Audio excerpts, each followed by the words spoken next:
Hello, this is Ron Paul with your weekly update for Monday, December 11th. Last week, the Supreme Court heard oral arguments in the case of Masterpiece Cakeshop versus Colorado Civil Rights Commission. The case stems from the refusal of Masterpiece Cakeshop, a bakery, to bake a wedding cake for a same-sex couple. The bakery was found guilty of a civil rights violation and ordered to stop refusing to bake and design cakes because they are for same-sex weddings.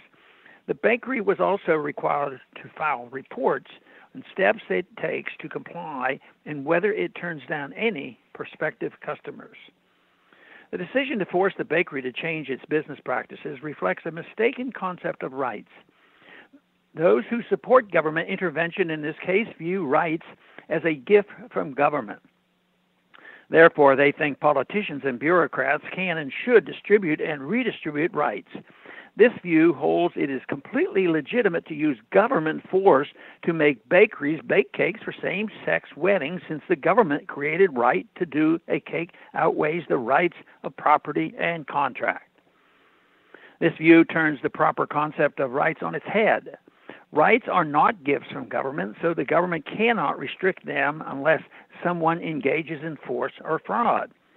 The bakery did not use force to stop any same-sex couple from getting a wedding cake. It simply exercised its right to decide who it would accept as a customer. No one would support private individuals forcing bakery employees to bake a cake at gunpoint, so why is it right for the government to do so? Some people claim that forcing the bakery to bake the cake is consistent with libertarianism. The reason they make this claim is they view the bakery's action as rooted in bigotry toward homosexuals. But even if this were true, it would not justify government intervention. Bigots and others with distasteful views have the right to use their property as they choose. The way to combat bigotry is through boycotts and other means of peaceful persuasion. Instead of considering whether Colorado has violated the bakery's right of property and contract, the Supreme Court is considering whether Colorado's actions violate the bakery's religious liberty. The argument for a religious liberty violation is based on the fact that the bakery's owner refusal to bake the cake was rooted in his religious objection to same-sex marriage. Looking just at this argument means that a victory for the bakery would implicitly accept the legitimacy of laws dictating whom private businesses must provide services as long as an exemption is made for those with religious objections. This reduces property and contract rights to special privileges held by business owners with sincere religious convictions.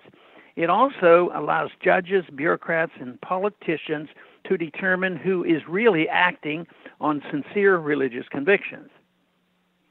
Just as business owners have the right to decide whom to do business with, individuals have the right to form any arrangement they wish as long as they do not engage in force or fraud.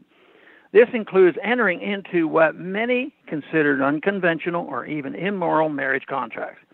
What no individual has the right to do is use government to force others to accept his definition of marriage or interfere in any consenting adult sexual relationship.